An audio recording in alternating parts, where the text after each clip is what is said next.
तो देश के सबसे बड़े लोकतांत्रिक बहस के शो देश की बहस में मैं दीपक चौरसिया अपने तमाम दर्शकों का, अपने तमाम पैनलिस्ट का, पब्लिक के मंच में जुड़ने वाले मेरे तमाम साथियों का वंदन करता हूं, अभिनंदन करता हूं, नमस्कार करता हूं।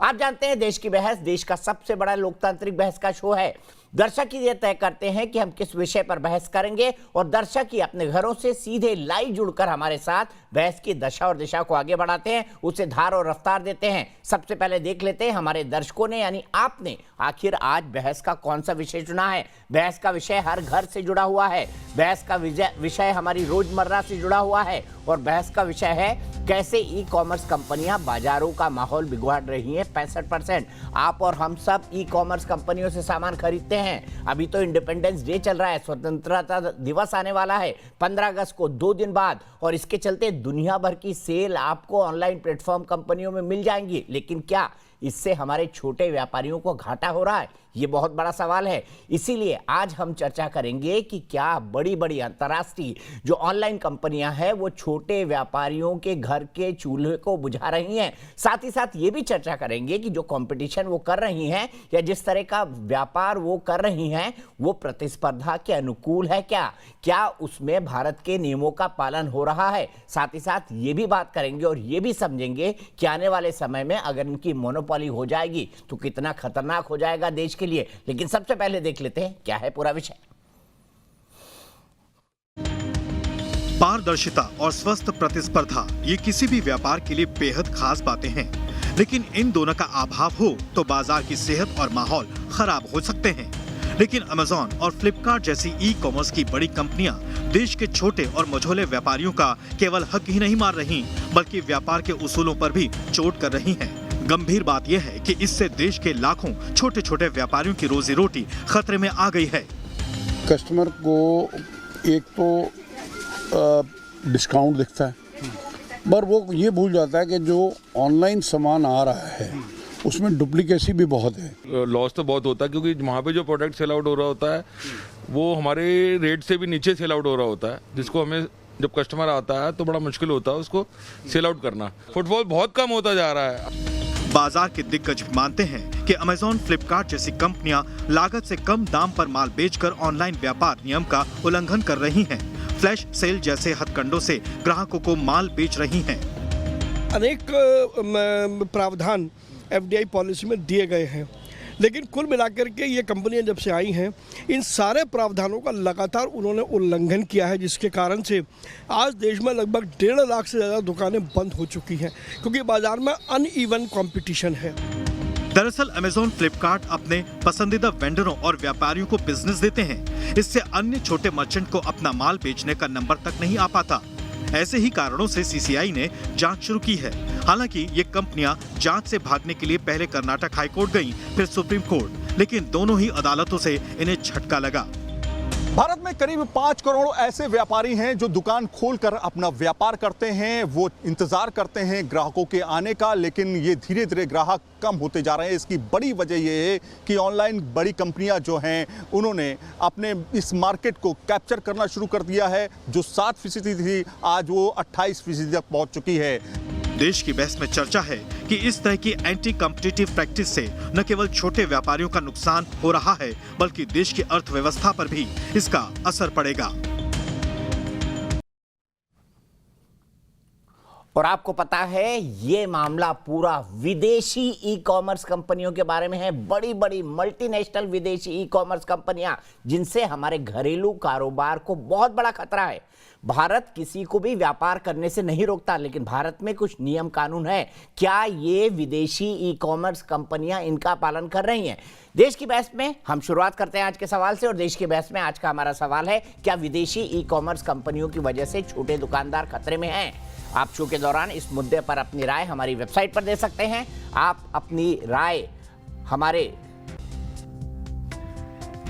मोबाइल ऐप पर जाकर दे सकते हैं, आप अपनी राय हमारे ट्विटर हैंडल पर दे सकते हैं, और आप अपनी राय हमारे फेसबुक पेज पर जाकर दे सकते हैं। कार्यक्रम के बारे में आपको कोई राय है, सुझाव है या शो में आप शामिल होना चाहते हैं तो हमें 9711002266 पर व्हाट्सएप करें। सबसे पहले अपने बड़े पैनल को इंट्रोड्यूस करता हूं। मेरे साथ प्रोफेसर बिजौन कुमार मिश्रा हैं जो कि देश के जाने माने कंज्यूमर अफेयर्स एक्सपर्ट हैं। मेरे साथ प्रवीण खंडेलवाल है जो कि सेक्रेटरी जनरल है confederation of all India traders यानी CIT की, जो बहुत सक्रिय रहा था कोरोना काल में। मेरे साथ इस वक्त जुड़ गए हैं R प्रसाद साहब जो कि फॉर्मर मेंबर है कंपटीशन कमीशन ऑफ इंडिया की, में किस तरह स्वस्थ प्रतिस्पर्धा हो ये कंपटीशन कमीशन ऑफ इंडिया का काम है, और अगर कोई इसमें गड़बड़ी करता है तो कंपटीशन कमीशन ऑफ इंडिया इसकी जांच कर सकती है। और अभी दो बड़ी विदेशी ई-कॉमर्स कंपनियां अमेजन और फ्लिपकार्ट, इसकी जांच चल रही है। साथ ही साथ मेरे साथ जुड़े हुए हैं देश के मशहूर नाम सुहेल सेठ जी जो कि एक जाने माने कॉलमिस्ट हैं, ऑथर हैं, थिएटर एक्टिविस्ट हैं और साथ ही साथ कई सारी फिल्मों में भी उन्होंने काम किया है। लेकिन सबसे पहले मैं प्रवीण खंडेलवाल जी से शुरुआत करना चाहूंगा। प्रवीण जी, सबसे पहले जानना चाहता हूं कि क्या ये विदेशी ई-कॉमर्स कंपनियां हमारे छोटे दुकानदारों पर खतरा हैं, और दूसरा क्यों जरूरत पड़ी कंपटीशन कमीशन ऑफ इंडिया में जाने की इंडियन ट्रेडर्स को, इंडियन व्यापारियों को, छोटे व्यापारियों को? आपका आभार दीपक जी। निश्चित रूप से मैं आपको याद दिलाना चाहता हूं ईस्ट इंडिया कंपनी को, जो हिंदुस्तान में आई, सस्ता फ्री में या सस्ता सामान देने का लालच दिया और उसके बाद में ना केवल बाजार पर उन्होंने कब्जा किया बल्कि हिंदुस्तान के ऊपर भी कब्जा कर लिया। कमोबेश वही स्थिति इस समय इन ई-कॉमर्स कंपनियों की है। खासतौर पर यदि मैं नाम लूं तो अमेजॉन, फ्लिपकार्ट की है। आज जिस तरीके के वो अविश्वसनीय डिस्काउंट दे रही हैं, बाजार में मोबाइल मिलता है 20,000 रुपये का, वो अपने उस पर फ्लैश सेल में 1 रुपये के अंदर दे रही है। कैसे, क्या संभव है ये? और जिस प्रकार से सरकार के नियमों का लगातार उल्लंघन किया गया, मैं यह कहना चाहता हूं सरकार की FDI पॉलिसी का प्रेस नोट नंबर 2 जो 2016 में आया, 2018 के अंदर वो अमेंड हुआ, और उसके बाद उसमें जो जो कहा गया, आप लागत से कम मूल्य पर माल नहीं बेचेंगे, आप इन्वेंट्री नहीं करेंगे, आप प्रेफरेंशियल सेलर नहीं बनाएंगे, आप और ऐसा कोई काम नहीं करेंगे जिससे बाजार में कंपटीशन का माहौल खराब हो। लेकिन ये कंपनियां, हम सब जानते हैं कि उन सारे प्रावधानों का खुले रूप से उल्लंघन कर रही हैं और किसी भी मामले में ये पीछे नहीं है। और मुझे दुख जब होता है जब देश के नारायण मूर्ति, जो देश के बहुत बड़े उद्योगपति हैं, जब नारायण मूर्ति अमेजॉन के साथ हाथ मिला करके क्राउडटेल कंपनी के माध्यम से 80% व्यापार जो अमेजॉन के ऊपर होता है वो उसको लेकर के चले जाते हैं। ये अजीब सी स्थिति है। और जहाँ तक बात है CCI के सामने जाने की, पिछले 2 वर्ष से confederation of all India traders और देश के व्यापारी इसके खिलाफ लड़ रहे हैं। हमने 2019 में CCI में कंप्लेंट की थी। CCI ने 2020 फरवरी के अंदर डायरेक्टर जनरल को आदेश दिया कि वो इन दोनों कंपनियों की जांच करे। मैं यहाँ ये बात जरूर कहना चाहता हूँ, ये कंपनियां बार बार चीख करके कहती हैं कि हम लॉ का पालन करते हैं। अरे भाई, आप लॉ का पालन करते हो तो आपको जांच से इनकार क्यों है? क्यों आपने 2 साल तक जांच को टाले रखा? आप पहले कर्नाटक हाई कोर्ट में गए, आप सिंगल बेंच में हारे, आप डिवीजन बेंच में गए, आप वहां पर भी हारे, और डिवीजन बेंच में और सुप्रीम कोर्ट के अंदर आप गए। सुप्रीम कोर्ट में माननीय मुख्य न्यायाधीश ने कहा कि आप बड़ी कंपनी हैं और यदि आप लॉ का पालन करते हैं तो आपको तो आगे आकर के स्वागत करना चाहिए। ये मौका है आपके लिए जब आप ये साबित कर सकते हैं कि आप हिंदुस्तान को अपनी जागीर नहीं मानते हैं।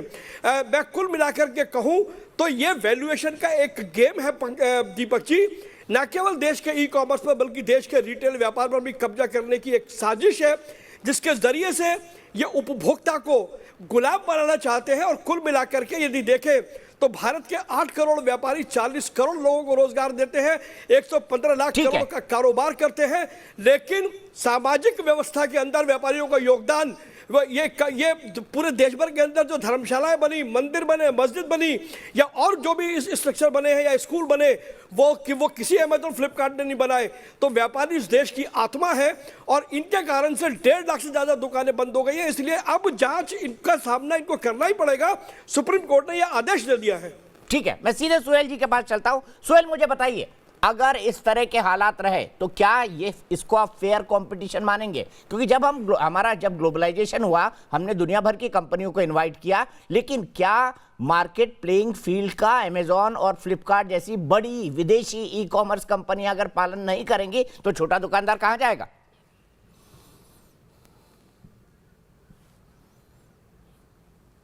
आपको अपने घर पे निमंत्रण किया, मैंने कहा दीपक जी आप मेरे घर आके भोजन खाइए। आप मेरे घर आए, आपने भोजन लिया, फिर आपने तोड़फोड़ की, फिर आपने मेरी चीजें चोरी की और आप निकल गए, तो मैं क्या चुप रहूंगा? तो ये एक गलत फहमी है जो अमेजॉन और फ्लिपकार्ट फैला रहे हैं कि भाई हमें न्योता मिला। न्योता अगर आपको मिला तो वो इन्वेस्टमेंट का न्योता था हमारे देश में, हमारे देश के कानूनों का उल्लंघन का न्योता नहीं था। हमने कभी आपको नहीं कहा कि भाई आप अमेरिकन हैं तो आप यहाँ आके जो मर्जी आप करें, हम कुछ नहीं कहेंगे। नंबर 1। नंबर 2, आपके इतने सारे दर्शक हैं, मैं उनको थोड़ा और सरल तरीके से समझाना चाहता हूं ये चोरी कहां पे हो रही है और क्या गलतफहमी ये लोग फैला रहे हैं। समझ लीजिए, जब अमेजॉन या फ्लिपकार्ट जब आए देश में और जब धंधा करना शुरू किया तो वो एक मार्केट प्लेस था। समझ लीजिए खान मार्केट या क्रॉफर्ड मार्केट, ठीक है, पर वो दुकानदार नहीं थे। अब जब दीपक चौरसिया क्रॉफर्ड मार्केट जाएगा या खान मार्केट जाएगा, ये दीपक चौरसिया का मन जहां करे वो वहां जा सकता है। वो इस कपड़े की दुकान पे जा सकता है, उस कपड़े की दुकान पे जा सकता है। पर इन्होंने क्या किया, इन्होंने प्रेफर्ड सेलर्स बनाए उन कंपनियों में जिनमें इनकी भी भागीदारी थी या इनका कोई अरेंजमेंट था। जैसे कि प्रवीण जी ने कहा, एक कंपनी में नारायण मूर्ति जो अपने आप को कॉर्पोरेट वर्ल्ड का महात्मा गांधी कहलाते थे एक जमाने में, इन कंपनियों के साथ इन्होंने अरेंजमेंट किए विच आर इलीगल, क्योंकि इनको जो परमिशन मिली वो एफडीआई के नॉर्म्स में B2B है, business to business, business to consumer नहीं है। पर समझ लीजिए मैं अमेजॉन हूं और दीपक चौरसिया मेरा दोस्त है। मैंने कहा यार जो तुम सामान बेचोगे मैं उसको ना, जब अभी चल सकेगा तुम्हारी दुकान का नाम पहले आएगा, तो Deepak Chaurasia and sons will come first. वो गलत बात, it's illegal, it's a crime. Number 2, जैसे प्रवीण ने कहा, आपको एक रिटेल प्राइस फिक्स्ड है, उस पर आपको बेचना है। ये लोग कैसे कम बेच रहे हैं? क्योंकि इनका पैसा फ्री है, अमेरिका का पैसा है, वहां आपको मालूम है इंटरेस्ट रेट्स क्या है। नंबर 1। नंबर 2, ये सारी गेम्स वैल्यूएशन की हैं। अब जोमैटो जिसके प्रिंसिपल बैकर सॉफ्ट बैंक हैं, कल उन्होंने घोषणा की उनका 364 करोड़ का लॉस था, पर जब उनका आईपीओ निकला उनकी शेयर प्राइस, लिस्टिंग प्राइस इतनी आई थी। ये सब वैल्यूएशन गेम्स है, पर मेरी इससे कोई चिंता नहीं है। मेरी चिंता 3 चीजों के लिए है। नंबर 1, आप होते कौन है देश के कानूनों का उल्लंघन करने वाले। नंबर 2, हमारी जो ब्यूरोक्रेसी है, जो देखिए प्रधानमंत्री ने सितंबर 2012 में कहा था कि ये जो कंपनियां यहां आएंगी इनको हमारे कानून के दायरे में चलना पड़ेगा।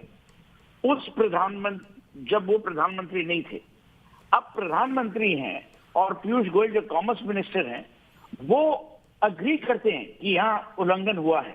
जैसे कि प्रवीण ने कहा, सुप्रीम कोर्ट भी अग्री करती है कि भाई इंक्वायरी होनी चाहिए। बिल्कुल सही। पर जो ब्यूरोक्रेट है वो कुछ कर ही नहीं रहे। पॉलिसी में इतना डिले, इतना डिले, इतना डिले, या तो कोई यहाँ कोई मिली भगत है या पता नहीं क्या है। Number 3, media. अब आपने तो ये मुद्दा उठाया है, बहुत बढ़िया किया आपने।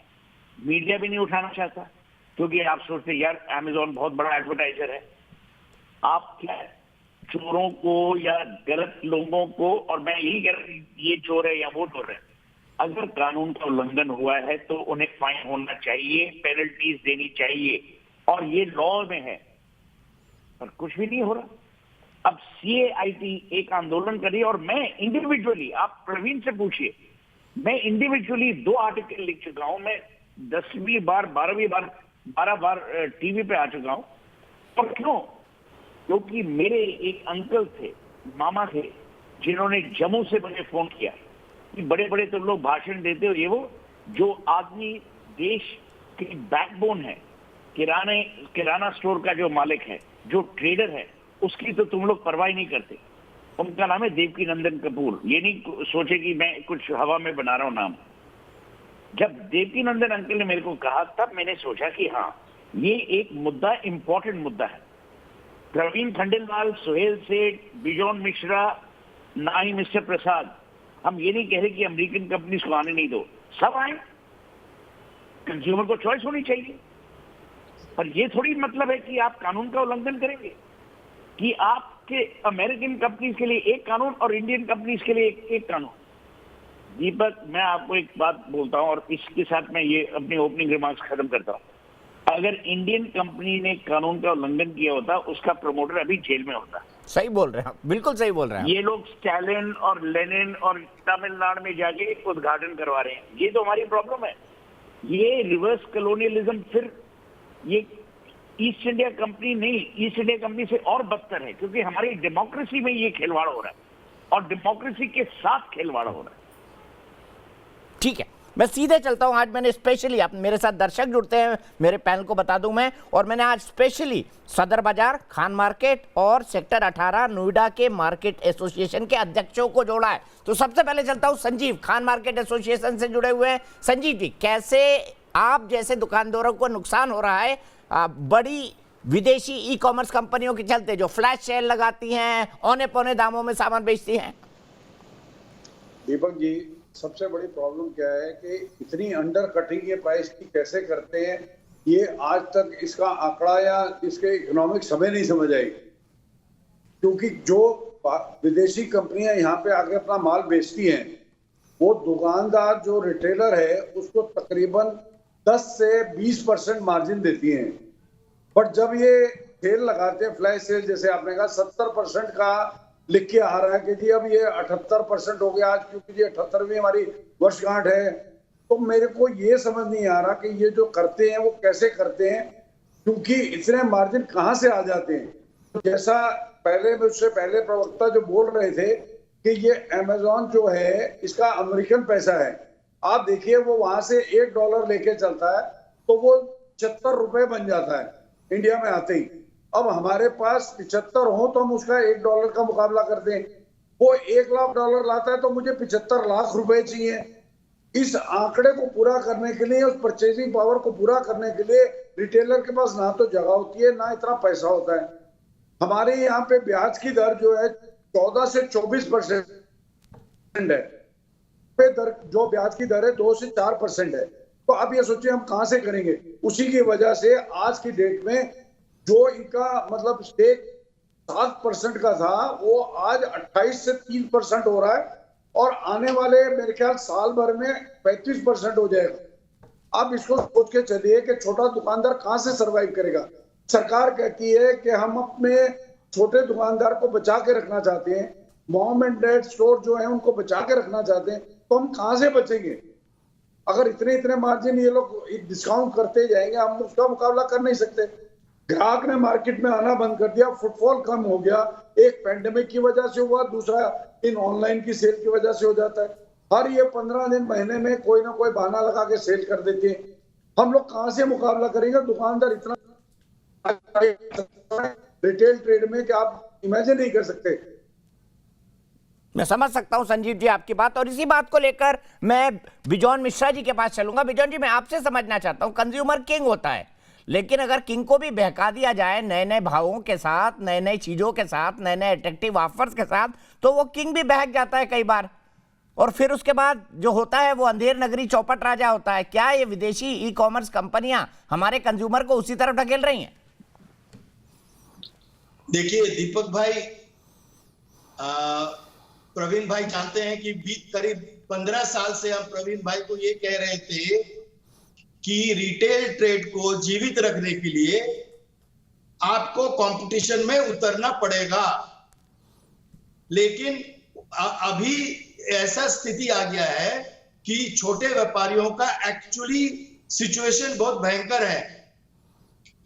अब हम लोगों को यह समझना होगा कि कोई भी यदि व्यापारी आ रहा है व्यापार करने के लिए, उनका सुरक्षा उपभोक्ता करेगा, क्योंकि उपभोक्ता यदि उसको उत्साह देगा, उनका बिजनेस बढ़ाएंगे तो वो बिजनेस बढ़ेगा। तो हम समझते हैं कि छोटे व्यापारी को जगना चाहिए, उनको जगकर सही सेवा देना चाहिए उपभोक्ताओं को, जो नहीं मिला अभी तक हमारे देश में। हम आपको खुलकर कह रहे हैं, प्रवीण भाई को भी मालूम है, उनके जितने चर्चे हुए हैं उस चर्चे में हम बार बार प्रवीण भाई को इस पे हम उनको आग्रह किए थे कि भाई आप उठकर अच्छे सेवा देने का कोशिश कीजिए, ताकि लोग आपको छोड़कर इस कॉमर्स पे ना जाएं।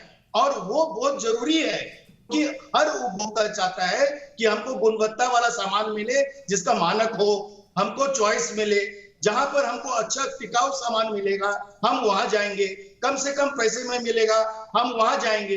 लेकिन किसी को भी वो हक नहीं है कि वो हमारे देश का कानून का उल्लंघन करे, और उसको देखने के लिए हमारे कोर्ट्स हैं, हमारे रेगुलेटर्स हैं। अभी तक दीपक जी हमारे देश में 20 साल से कह के अब एक इंटरनल ट्रेड मतलब मिनिस्ट्री बना। 20 साल के बाद इंटरनल ट्रेड के बारे में लोग सोचने लगे देश में। 20 साल तक क्या कर रहे थे हमारे देश? क्यों उपभोक्ताओं को वो सामान बेच रहे थे जहां पर कोई कानून ही नहीं था, कोई पॉलिसी नहीं रहे। अब उपभोक्ता संरक्षण अधिनियम 2019 में ई कॉमर्स का एक अधिनियम आया है। अब आप ई कॉमर्स का क्या रूल्स, कैसे वो लोग बेचेंगे, किस ढंग से बेचेंगे, कैसे सुरक्षा महसूस होगा, और ये सारे कानून सबके ऊपर लागू होना चाहिए। रिटेल ट्रेड में जितने लोग हैं सबको होना चाहिए, डायरेक्ट सेलिंग, रिटेल ट्रेडर, सबके ऊपर कानून लागू होना चाहिए, क्योंकि कोई भी व्यक्ति को ये हक नहीं है कि वो घटिया सामान बेचे, सब स्टैंडर्ड सामान बेचे और लोगों से प्रॉफिट चाहिए जो अपने इन्वेस्टमेंट पे सही रिटर्न मिले। ठीक है, यदि कोई प्रॉफिटियरिंग कर रहा है तो कंपटीशन कमीशन है, यदि कोई अनफेयर ट्रेड प्रैक्टिस कर रहे हैं तो हमारे देश में कई रेगुलेटर्स हैं, कई कानून है, लेकिन वो कानून को सक्रिय रूप से इफेक्टिव कराना चाहिए ताकि वो उपभोक्ता का मतलब पक्ष पे काम करे। ठीक है, आपने कहा कि प्रवीण भाई से सर आपने कहा प्रवीण भाई से कि आप चाहते थे कि जो रिटेलर्स हैं वो अपने ग्राहकों को अच्छी सुविधाएं दे। तो सवाल यहाँ पे खड़ा होता है सोहेल भाई, क्या अच्छी सुविधाएं हमारे रिटेलर्स नहीं दे रहे थे और अमेजॉन और फ्लिपकार्ट जैसी बड़ी विदेशी ई कॉमर्स कंपनी आके बहुत अच्छी सुविधाएं देने लगी? देखिए हमारा एक गोवा में भी घर है जहां से मैं आज ये प्रोग्राम कर रहा हूं, और एक आदमी है घनश्याम, उसकी उम्र 52 साल की है। जब पैंडेमिक हुआ, जब लॉकडाउन हुआ, कोई डिलीवरीज नहीं हो रही थी, कोई अमेजॉन, कोई फ्लिपकार्ट, कोई बिग बास्केट, कोई स्मॉल बास्केट, कोई भी नहीं था, सिर्फ घनश्याम था। और ये गलत बात है, मैं बिजॉन जी का इतना आदर करता हूं पर ये गलत फहमी है। मैं सोचता हूं जो किराने का स्टोर मैनेजर है, जो हमारा ऑर्डिनरी रिटेलर है, वो ज्यादा सेवा देता है, वो आपको क्रेडिट देता है, वो आपको पैक साइजेस आपके मुताबिक, आपके नीड के मुताबिक देता है। अगर आपको लूज खरीदना है, लूज मसाले खरीदने हैं, लूज चावल खरीदना है, लूज चीनी खरीदनी है, वो आपको देता है। अमेजॉन देती है नहीं, फ्लिपकार्ट देते हैं नहीं।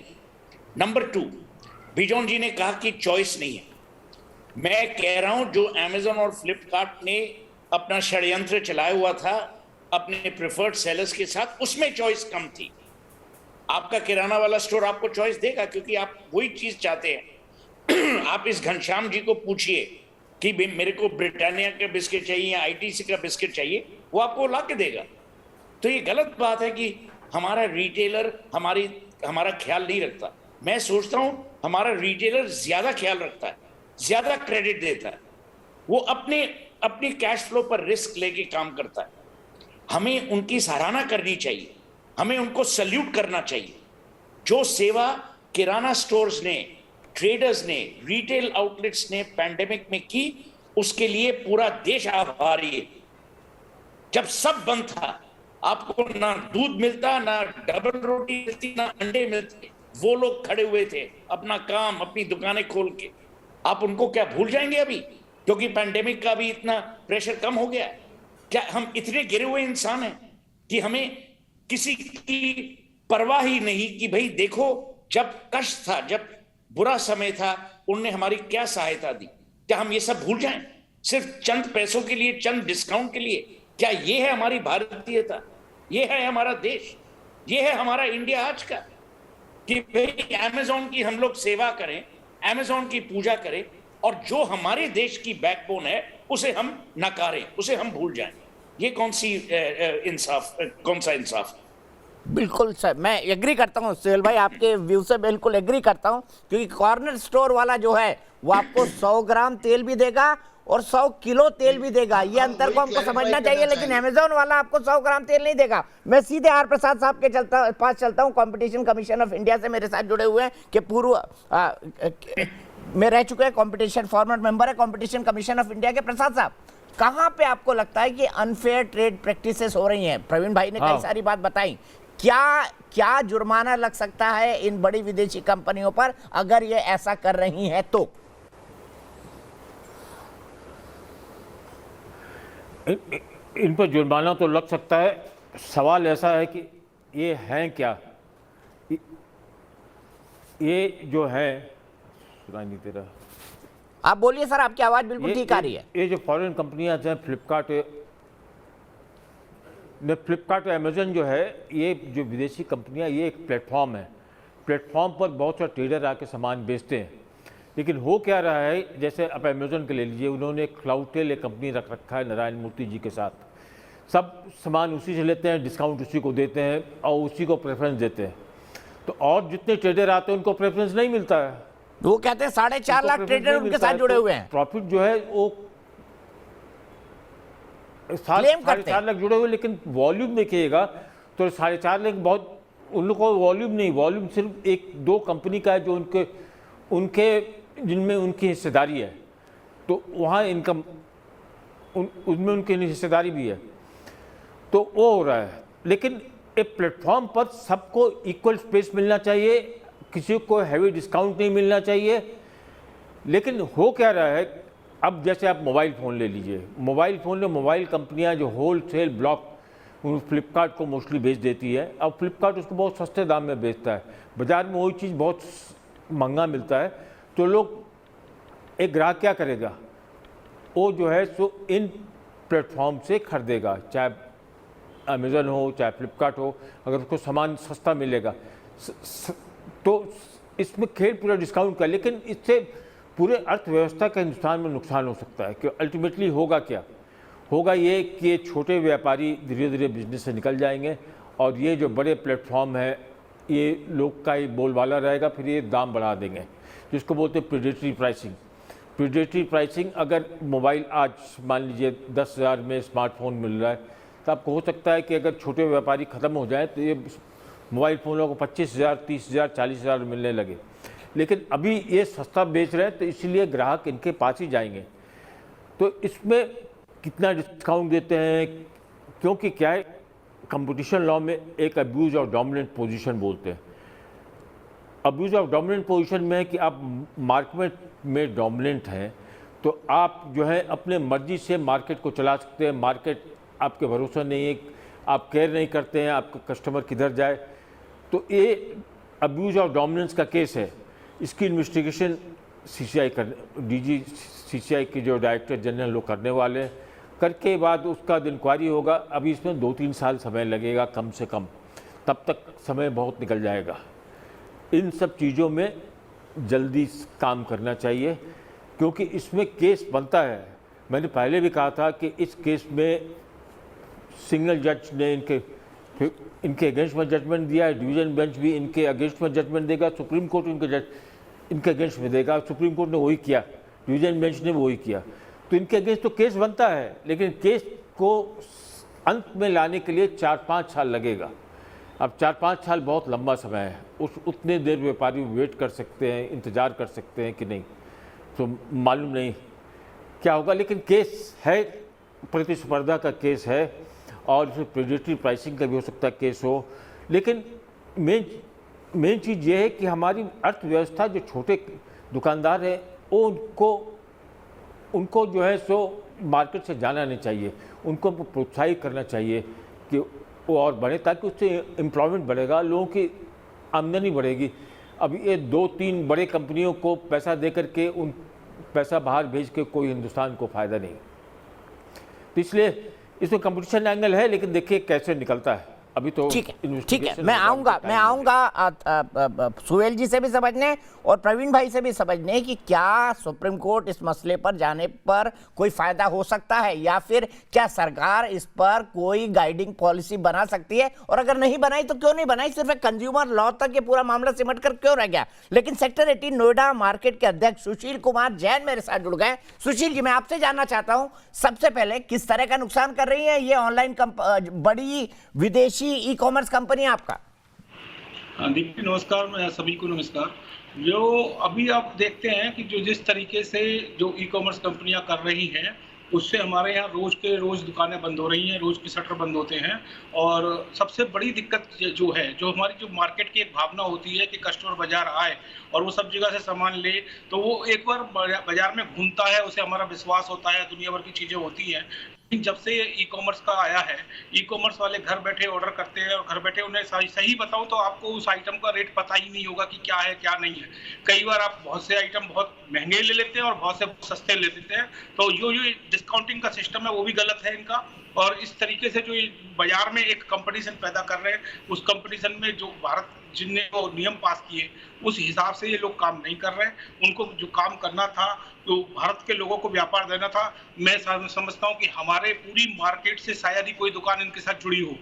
तो ये दिखाता है कि ये लोग किस तरीके से व्यापार कर रहे हैं। ये व्यापार करने का तरीका नहीं हो सकता। इनके अपने मार्केट में आइटम आते हैं जो वो खाली यही बेचते हैं, कंपनियों के साथ डील कर लेते हैं और अपने आप ही आइटम बेचते रहते हैं, उसे मार्केट में उतारने तक नहीं देते। ये तो एक तरीके की ब्लैकमेलिंग है, लोगों के साथ, कंज्यूमर के साथ भी ब्लैकमेलिंग है। इस पे सरकार को भी ध्यान देना चाहिए। और मैं तो कहता हूं कि इस पे पहले इनके व्यापार पे स्टे लगना चाहिए। सबसे पहले इनके व्यापार पे स्टे लगना चाहिए, बाद में कंपटीशन कमीशन जो डिसीजन दे वो दे।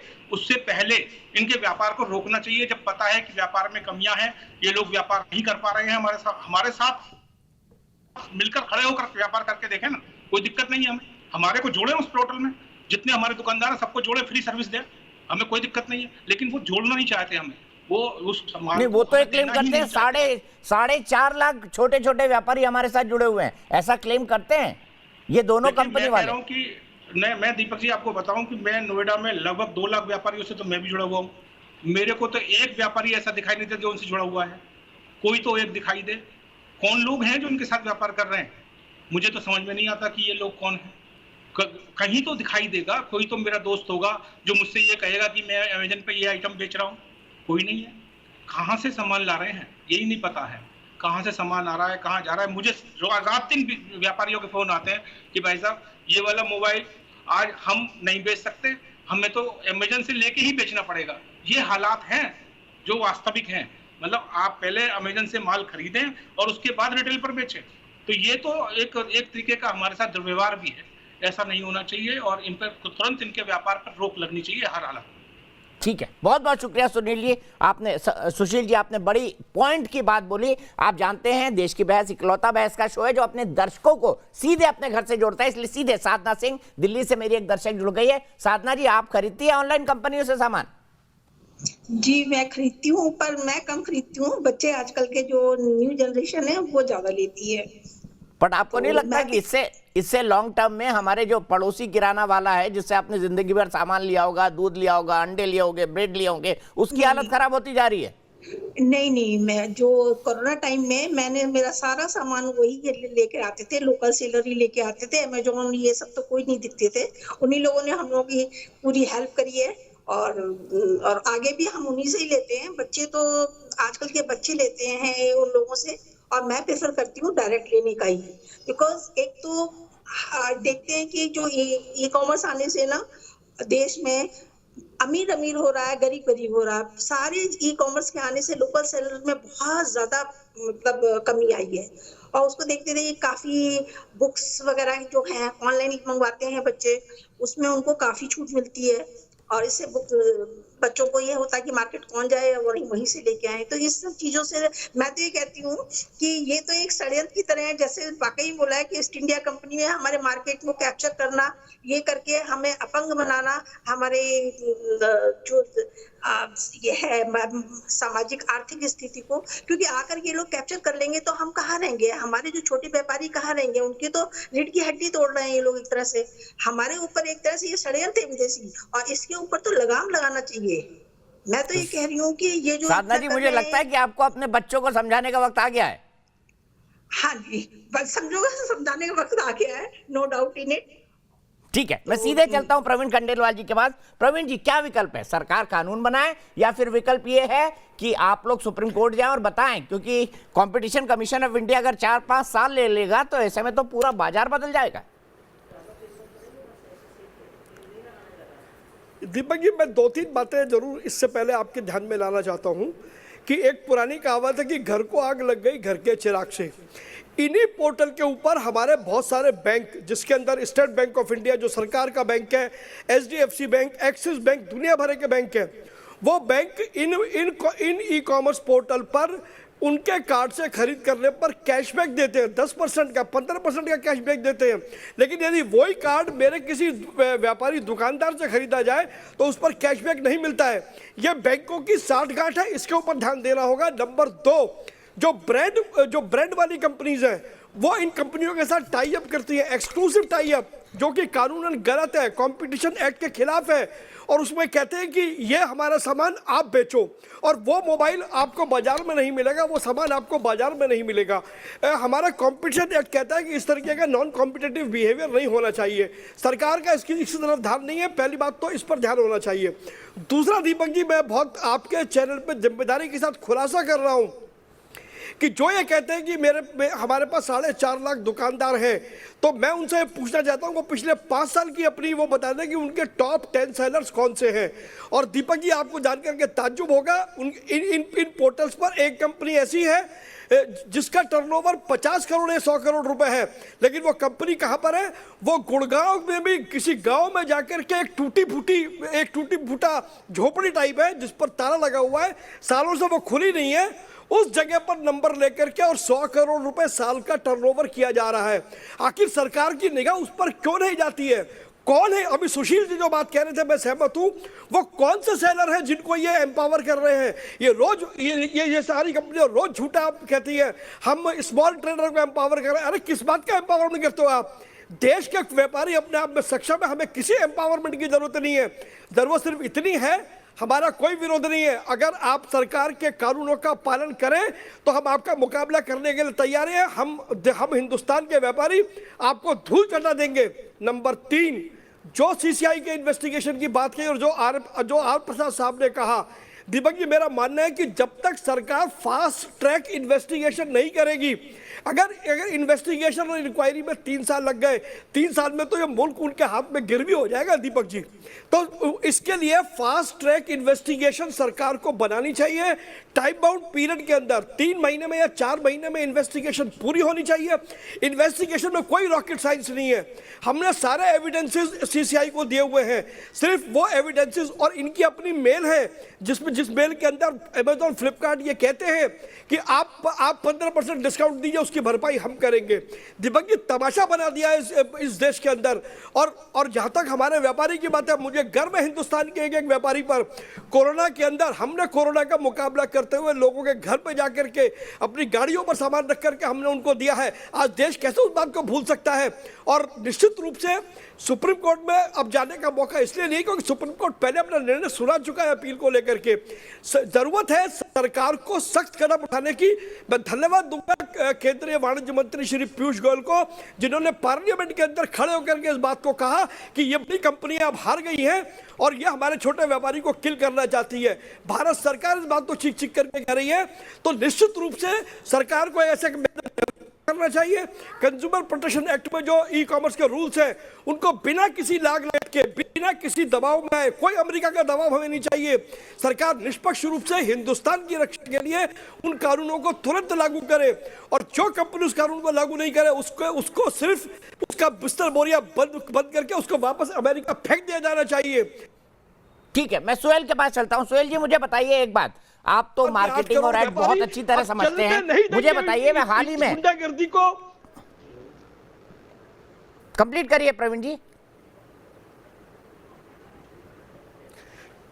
हम भारत के व्यापारी इन कंपनियों की दादागिरी को और गुंडागर्दी को अब हिंदुस्तान के अंदर चलने नहीं देंगे। कान खोलकर सुन ले ये लोग, और कान खोलकर सुन ले सरकार। यदि सरकार अगर इस पर सख्त कदम नहीं उठाएगी तो हम सरकार का विरोध करेंगे, और अगर ये इसके बाद इन्होंने तमाशा किया तो हम इकट्ठा होकर के इनको देश से बाहर खदेड़ देंगे। हिंदुस्तान संप्रभुता वाला देश है, हिंदुस्तान के व्यापार पर कोई कब्जा हो नहीं सकता, और इस मामले में न केवल व्यापारी बल्कि उद्योगपति और सभी तरीके के लोग हमारे साथ में हैं। हमें किसी कंपटीशन डर नहीं है। कानून का पालन वो करें, कानून का पालन हम करेंगे, और भारत के कंज्यूमर को अच्छे से अच्छा उत्पाद हिंदुस्तान के व्यापारी देने में सक्षम है। मैं आपके चैनल से आज इस बात को कहना चाहता हूं। ठीक है सोहेल जी, मुझे एक बात बताइए, आप तो एड मार्केटिंग इतनी बेहतर तरीके से समझते हैं, उसके एक्सपर्ट हैं, मुझे बताइए, हाल ही में जेफ बेजोस जब आए थे भारत तो इनकी एक तस्वीर आई थी, मुंबई में एक कॉर्नर शॉप के किराना व्यापारी के साथ खड़े थे और बोल रहे थे अमेजोन इनका सामान देता है। फिर आपने अमेजोन के कई ऐड देखे होंगे कि गांव में एक आदमी चूड़ी बना रहा है, उनको उन्होंने बॉक्स में बंद किया, फिर वो बॉक्स आपके घर में पहुंच गया। मतलब ये सब तो खाली मार्केटिंग गिमिक है, इससे हमारे लोगों को तो कोई फायदा इन विदेशी बड़ी ई कॉमर्स कंपनियों से होता हुआ दिखाई नहीं देता नीचे के स्तर पर आपने सही कहा है, पर काफी मीडिया हाउसेस, काफी मीडिया ऑर्गेनाइजेशंस इनका विरोध नहीं करती, क्योंकि ये लार्ज एडवर्टाइजर्स हैं। अमेजोन फुल पेज ऐड देता है, तो उन्होंने चुप्पी बांधी हुई है काफी मीडिया हाउसेस ने। आप में करेज है, आप ये प्रोग्राम चला रहे हैं, काफी लोग नहीं चलाएंगे क्योंकि उनको डर है कि भाई अगर हम चलाएंगे फिर अमेजोन एडवर्टाइजिंग बंद कर देगा। यही प्रॉब्लम है, ब्लैकमेल, कानून का उल्लंघन, लोगों को ये गुमराह करना कि भाई हम 4.5 लाख हमारे साथ ट्रेडर्स जुड़े हुए हैं। नारायण मूर्ति कब से दुकानदार बना, वो भी तो आपके साथ जुड़ा हुआ था, और आपने फिर क्लाउडटेल को क्यों बंद किया? अगर सब ठीक था, अगर आप कानूनी हिसाब से चल रहे थे, तो फिर आपने क्लाउडटेल को क्यों बंद किया? आपने इसलिए बंद किया क्योंकि सुप्रीम कोर्ट ने आपको खड़काया कि भाई आप इंक्वायरी पे सबमिट हुई। देखिए, यहां 3 चीजें हैं। नंबर 1, जो लोग बदमाशी से ये अमेरिका वर्सेस इंडिया की कहानी बना रहे हैं, वो गलत कह रहे हैं।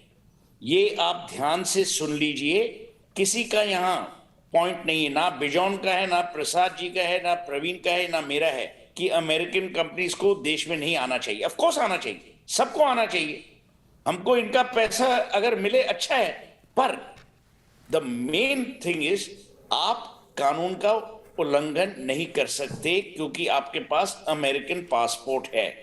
आपको इसी कानून के दायरे में चलना पड़ेगा, हमारे देश के कानून के दायरे में, क्योंकि हम चलते हैं। अगर हम भारतवासी होके कानून के दायरे में रह सकते हैं तो आप में कौन से लाटू लगे? नंबर 3, ये सारी प्रॉब्लम्स सरकार और सरकार में जो ब्यूरोक्रेट्स हैं, मैं तो ये बोलूंगा ब्यूरोक्रेट्स को कोई डर नहीं है जी। पॉलिटिशियन तो फिर भी डरता है, उसको हर 5 साल वोट चाहिए। ब्यूरोक्रेट बदमाश हैं काफी सारे, वो ऐसा करते हैं कि वो दोनों साइड गेम प्ले करेंगे कि भाई हमको बीच में हम नहीं पड़ेंगे, पॉलिटिशियन को दोष देंगे। पर जैसे प्रवीण ने कहा, इस बार अगर आपने कुछ कठोर कदम नहीं उठाए तो there will be a massive problem. The problem will be of subvention, क्योंकि वो वैल्यूएशन का पैसा लेके आपको डिस्काउंट दे रहे हैं, जैसे वो सुशील जी ने कहा कि मार्जिन 18 से 20% है। नंबर 2, और ये बहुत ही बड़ी प्रॉब्लम, आप एक बहुत ही बुरा एग्जाम्पल सेट करेंगे कि हमारे देश में 2 कानून है, एक विदेशी के लिए और एक देशवासी के लिए। तीसरी, अगर ये जल्दी से रिजॉल्व नहीं हुआ तो ये एक कैंसर की तरह फैलेगा हमारे देश में। आज रिटेल कंपनीज कर रही हैं, कल कोई और टाइप ऑफ सेक्टर्स में ये सब धांधलेबाजी हो, तो इसमें टाइम वेस्ट करने की कोई चांस ही नहीं है, कोई चॉइस ही नहीं है हमारे पास। ठीक है, मैं सीधे प्रसाद साहब के पास चलता हूं। प्रसाद साहब, मैं आपसे यह समझना चाहता हूं 4-5 साल आखिरकार क्यों लगेंगे? अगर ये इशू इतना सीरियस है कि 4-5 साल में पूरी मार्केट इकोनॉमी देश की बदल जाएगी, तो क्यों ना competition committee day to day hearing कर इस पर फैसला दे दे? क्योंकि अमेजॉन और फ्लिपकार्ट जैसी विदेशी ई कॉमर्स कंपनियां तो चाहेंगी कि ये मामला लिंगर ऑन होता रहे, तो फिर वो तो हमारे कानूनों के जो लूप होल्स हैं उनका इस्तेमाल करने लगेंगे। उन्होंने उन लूप होल्स का इस्तेमाल कर लिया है। एक कंप्लेंट 2019 में आई थी, अब ये 2021 हो गया, तो 2 साल तो निकल गया 2 साल निकल गया। अब ये केस इन्वेस्टिगेशन में गई है। अब डीजी जब इनसे डिटेल मांगेगा और लोगों से पूछेगा, उसमें टाइम लगेगा। ये दोनों कंपनियां टाइम मांगेंगी, अग्रीमेंट नहीं देंगी, फिर उनको समन दिया जाएगा, उसमें टाइम लेंगी। टाइम लेकर के 1.5-2 साल ये निकाल देंगे उसमें। उसके बाद जो डीजी रिपोर्ट देगा, फिर डीजी का रिपोर्ट कमीशन के पास जाएगा, कमीशन सबको रिपोर्ट देगा अपना सबमिशन देने के लिए, फिर उसमें ये टाइम लेंगे। तो करके 2-3 साल 3 साल निकल जाएगा, तब तो बहुत देर हो जाएगा। ये जो है 2019 से इन्होंने कंप्लेंट फाइल किया है, तो इसका समाधान जल्दी निकालना पड़ेगा और कोई उपाय नहीं है। लेकिन ये जो टेक कंपनियां जो है, ये सिर्फ अपने देश में नहीं, दूसरे देश में भी यही धंधा चला रही है। वहाँ भी ये प्रॉब्लम खड़ा है, अपने यहाँ तो प्रॉब्लम खड़ा है, दूसरी जगह भी छोटे छोटे व्यापारी सब जगह ख़त्म हो रहे हैं। और क्योंकि इनके पास चीप मनी है, सूद इनको देना नहीं पड़ता है और एक थोक खरीदते हैं, तो और व्यापारी इनके सामने इनका टिकना मुश्किल हो जाता है कि इनको सूद कम लगता है, थोक खरीदते हैं तो इनको हेवी डिस्काउंट मिलता है। हेवी डिस्काउंट मिलने के बाद दूसरे व्यापारी को सब नहीं मिल सकता है, जिनकी पॉकेट बहुत डीप नहीं हो। तो इनके पॉकेट डीप नहीं होगा, इनके सामने ठटना बहुत मुश्किल है। फिर ये लोग तरह तरह के धंधे अपनाते, जैसे आपने सुना क्लाउडटेल का धंधा अपनाया था। ज़्यादातर माल क्लाउडटेल से आता था, फ्लिपकार्ट का भी यही हाल चाल था। तो ये करते रहेंगे ताकि अपने व्यापारी कंपटीशन में इनके अगेंस्ट टिक नहीं पाए। लेकिन अपने मार्केट में कंपटीशन या प्रतिस्पर्धा जो बोलते हैं वो रखना ज़रूरी है। अगर नहीं रखेंगे तो कंज्यूमर को नुकसान होगा और उससे आपका इनोवेशन भी नहीं बढ़ेगा मार्केट में, क्योंकि कंपटीशन मार्केट में एब्सोल्युटली नेसेसरी है। तो इन बाहर से पैसा लेके आ रहे ठीक है, लेकिन जो यहाँ की हिंदुस्तान की जो लॉ है, जो यहाँ उसको इनको पालन करना पड़ेगा और दूसरे लोग उनको भी करना पड़ेगा, लेकिन इनको कोई स्पेशल ट्रीटमेंट नहीं मिल सकता। ठीक है, सीधे चलता हूँ सदर बाजार करेंगे तो ये प्रवीण खंडेलवाल जी का इलाका सदर बाजार। देवराज जी से बात करते हैं। देवराज जी सदर बाजार के मार्केट एसोसिएशन से जुड़े हुए हैं। देवराज जी, किस तरह का नुकसान कर रही हैं विदेशी बड़ी ई कॉमर्स कंपनियां सदर बाजार जैसे मार्केट का? देखो सर, पहले तो मैं आपको बता दूं, सदर बाजार मार्केट से तो मैं जुड़ा हुआ हूं, लेकिन मैं प्रवीण जी का सहयोगी हूं, दिल्ली व्यापार महासंघ का प्रेसिडेंट हूं। और सीसीआई में जो कंप्लेंट है दिल्ली व्यापार महासंघ की confederation of all India traders की है। मामला बहुत गंभीर है। पहले तो आपका बहुत बहुत धन्यवाद, आभार कि आपने इन छोटे व्यापारियों का मुद्दा आज उठाया और बहुत समय दे रहे हैं आप। प्रवीण जी ने आपको बड़ी डिटेल में बता दिया डीप डिस्काउंटिंग के बारे में, प्रेफर सेलर्स के बारे में, कम कीमत में माल बेचना, ये सब प्रॉब्लम्स हैं। और अभी जो आप बात हो रही थी कि अभी जो 2019 से हमने ये कंप्लेंट डाली हुई है और अभी बात हो रही थी कि शायद अभी ये 2-3 साल और निकल जाएंगे। इसका मतलब ये है कि 2-3 साल जब और निकल जाएंगे तो ये जितनी दुकानें आज हमारी चल रही हैं ना, ये अब रहेंगी नहीं उसके बाद। ये मैं आपको बड़ी कड़वी सच्चाई बोल रहा हूं और बड़े सख्त शब्दों में कह रहा हूं। शायद ऐसा लगता है कि क्या अगले 2-3 साल में क्या छोटे व्यापारी को आप आत्महत्या के लिए मजबूर करना चाहते हैं? आज आप हमारी मार्केट में आके हमारी हालत देखिए, हमारी क्या है, खर्चे हमारे उतने ही है, महंगाई बढ़ती जा रही है, कस्टमर हमारे पास आ नहीं रहा इसकी वजह से, ई कॉमर्स की वजह से, और हमारी कोई सुनवाई हो नहीं रही। ये तो मैं धन्यवाद करता हूँ कैट का कि जिन्होंने इतनी इंसेंटिव इतना मतलब अपना दर्द इस पे जाहिर किया और इसको बहुत आगे तक ले जाके खड़ा किया है। सुप्रीम कोर्ट ने भी माना है कि इन्वेस्टिगेशन होनी चाहिए। मेरा तो आग्रह ये है कि ये इन्वेस्टिगेशन डे टू डे कर इसका जल्द से जल्द फैसला होना चाहिए। अदरवाइज ये ट्रेड जो है, जो मीडियम क्लास व्यापारी है, ये बचने वाला अब नहीं है किसी कीमत पर, यदि यही हालात रहे तो। अभी सेठ सुहेल जी ने बड़ी बेबाकी से हमेशा अपनी बात रखते हैं और आज भी उन्होंने रखी है। मैं सुन रहा था कि पॉलिटिशियन तो फिर शायद मान जाए, ब्यूरोक्रेट नहीं मानता। भाई ब्यूरोक्रेट को मनाना पॉलिटिशियन का काम है। वो कह रहे थे, सुहेल साहब कह रहे थे कि प्रधानमंत्री जी भी इस बात को जानते हैं, कॉमर्स मिनिस्टर्स भी इस बात को जानते हैं, तो उनसे बड़ा कौन है? क्या ब्यूरोक्रेट को तो मानना ही पड़ेगा। और मेरा तो प्रधानमंत्री जी से और अपने कॉमर्स मिनिस्ट्री से आग्रह है कि जब सुप्रीम कोर्ट ने इन्वेस्टिगेशन के लिए कह दिया है, तो ये इन्वेस्टिगेशन जितनी जल्दी हो जाए उतना अच्छा है और ये छोटा व्यापारी बच जाएगा। ये प्रधानमंत्री जी की इच्छा है कि छोटा व्यापारी जो है वो बना रहे, बचा रहे और हमारा व्यापार भी बचा रहे।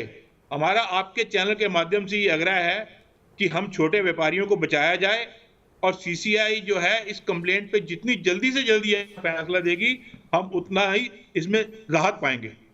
बिल्कुल सही कहा देवराज जी आपने। और मेरा तो ये मानना है कि जो छोटे व्यापारी हो देश के व्यापार की आत्मा है, क्योंकि बिना छोटे व्यापारी देश का व्यापार नहीं चल सकता। फिलहाल रुकूंगा ब्रेक के लिए, ब्रेक के बाद समझने की कोशिश करेंगे जब मामला इतना संगीन है तो हमारे पॉलिटिशियंस, हमारी सिस्टम क्या इस मसले पर सोया हुआ है। ब्रेक के बाद।